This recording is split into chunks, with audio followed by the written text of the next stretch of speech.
대가이시죠. 농사법을 통해서 비유로 말씀하시는데 천국에 대한 비유를 또 말씀하고 있습니다. 24절 다시 한번 읽어보겠습니다. 시작. 예수께서 그들 앞에 또 비유를 들어 이르시되 천국은 좋은 씨를 제밭에 뿌린 사람과 같으니, 천국은 마치 좋은 씨, 좋은 씨라는 것은 하나님의 말씀을 말하고 있습니다. 하나님의 말씀을 제 밭에, 자기 밭에, 즉 하나님의 밭에 좋은 씨를 뿌렸는데, 하나님의 밭이 어디예요? 교회가 하나님의 밭입니다. 교회가 이 교회에다가 하나님의 밭에다 좋은 씨를 뿌렸다는 것입니다. 하나님의 밭인 교회에 하나님의 말씀인 씨앗이 뿌려졌습니다.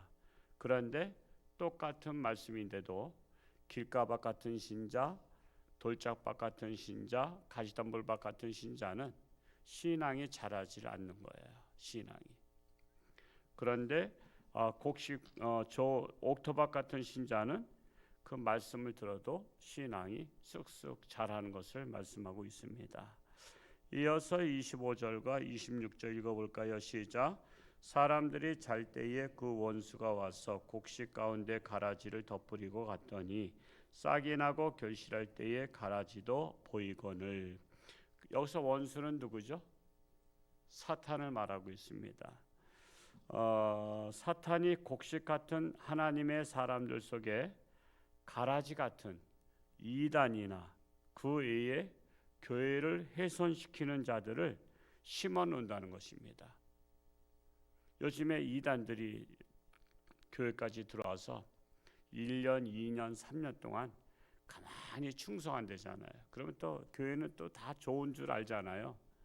다 열심히 하는 줄 알고 또 집사도 주고 또 재직도 되고, 그러고서는 또 직분도 주고 구역장도 주고 막 그렇게 하다 보면 그때부터 본색이 드러난다는 거죠. 본색이.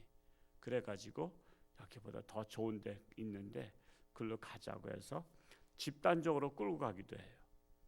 끌고 가는 사람도 문제지만 또 끌려간 사람도 문제예요. 우리 신앙의 바탕이 바로 뿌리를 내리고 있으면 뿌리가 뽑히지 않아야 되는데 그냥 그거 갖다 산 옮기기라고 하기도 하죠. 산 옮기기. 그냥 이게 같이들 다 데리고 나가기도 합니다. 그래서 참으로 어느 교회나 가라지 신자가 있어요. 이 가라지 신자는 곡식 같은 신자 옆에 꼭 붙어 있어요. 붙어 있어가지고 자라지를 못하게 해요. 자라지 못하게. 이 농사 지으신 분들은 다 아실 거예요. 이 가라지 같은, 우리나라에서는 가라지라고 말하지 않고 피라고 하죠. 피. 벼에 피가 붙어서, 근데 피가 더 잘 자라, 더 쑥쑥 자라고요. 곡식보다 사람의 손을 탄 것보다 일반 풀들이 더 잘 자랍니다. 그래서 같이 딱 붙어가지고 이 피를 뽑다가 곡식까지도 뽑아지게 되는 거야. 이 가라지가 참 교묘합니다. 이 가라지 같은 신자를 곡식 같은 신자 옆에 찰싹 달라붙어서 같이 지내게 하는 거예요. 27절 말씀 읽어볼까요? 시작. 집 주인의 종들이 와서 말하되 주여 밭에 좋은 씨를 뿌리지 아니하였나이까? 그런데 가라지가 어디서 생겼나이까? 교회에서는 항상 하나님의 말씀 전하는데 어떻게 가라지가 생겼냐, 이렇게 종들이 질문하고 있는 것입니다. 그러자 주인이 말씀하십니다. 28절 말씀 읽어볼까요? 시작. 주인이 이르되 원수가 이렇게 하였구나. 종들이 말하되 그러면 우리가 가서 이것을 뽑기를 원하시나이까? 원수가 이렇게 했구나. 사탄이 했다는 것입니다. 그러면 이를 뽑아야 되지 않겠습니까? 라고 하니까 가만두라는 거예요. 29절 말씀 읽어볼까요? 시작. 주인이 이르되 가만두라. 가라지를 뽑다가 곡식까지 뽑을까 염려하노라. 가만두라. 가라지를 뽑아내려고 하다가 곡식까지 뽑아낼까 걱정된다는 것입니다. 여러분, 이 가라지와 친했던 곡식은요, 가라지를 뽑아낼 때 상처를 받아요. 함께 들썩거리죠. 뿌리가 뽑힐려다 말아요. 이 가라지를 뽑을 때 땅에 흙이 같이 올라올 때 이 곡식이 심어졌던 그 흙도 같이 올라오다 보니까 상처를 받는 거예요. 이것은 바로 뭘 말하고 있습니까? 교회에서요, 아무리 문제가 있다 할지라도 그 웬만해서는 쫓아내서는 안 되는 거예요. 교회는 누가 사고 뭉치 같은 분도 있잖아요. 아유, 저 사람만 없으면 교회가 잠잠할 텐데 막 그러기도 해.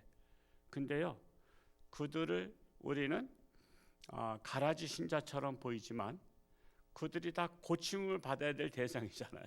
교회는 누구도 버릴 사람이 없습니다.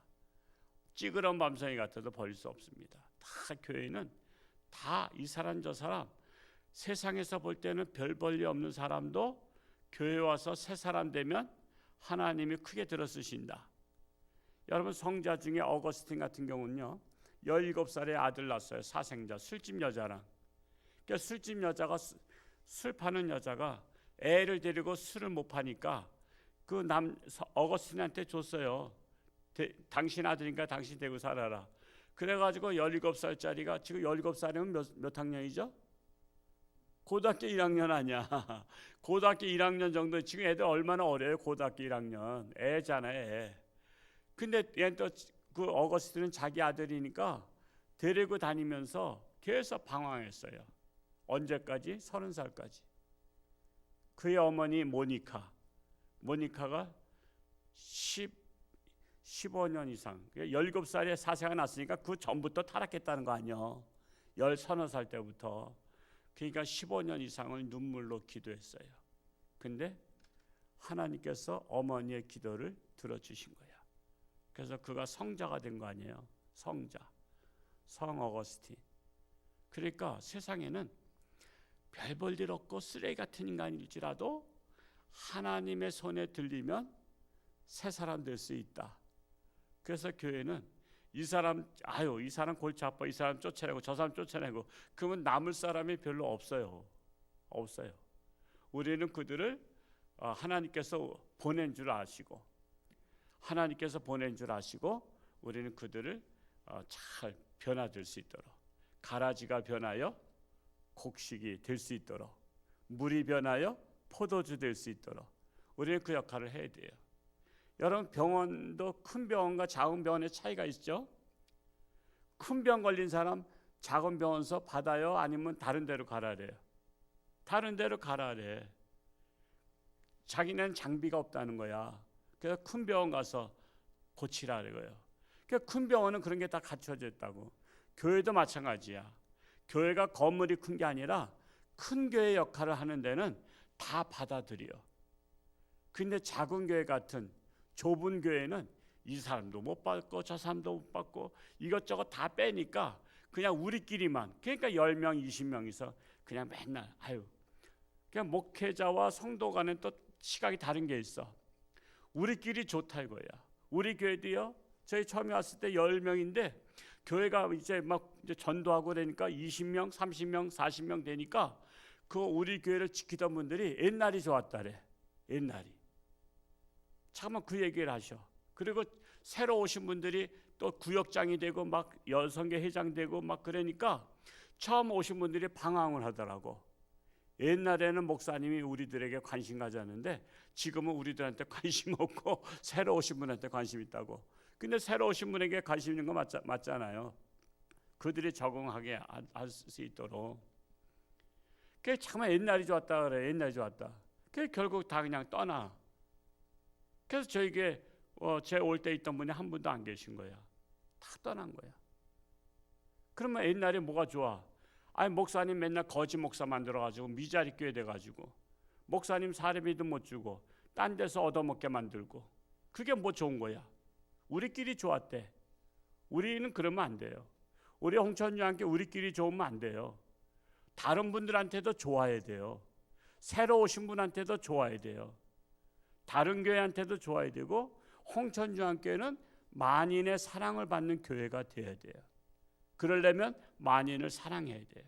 누구든지 사랑하고 포용하고 그렇게 해야 되는 거예요. 그래서 우리는 심판할 때까지 그를 변화시키도록 노력하는 거예요. 심판의 날까지 변화 못 시키면 그때는 어쩔 수 없잖아요. 그 말씀이 30절 말씀이에요.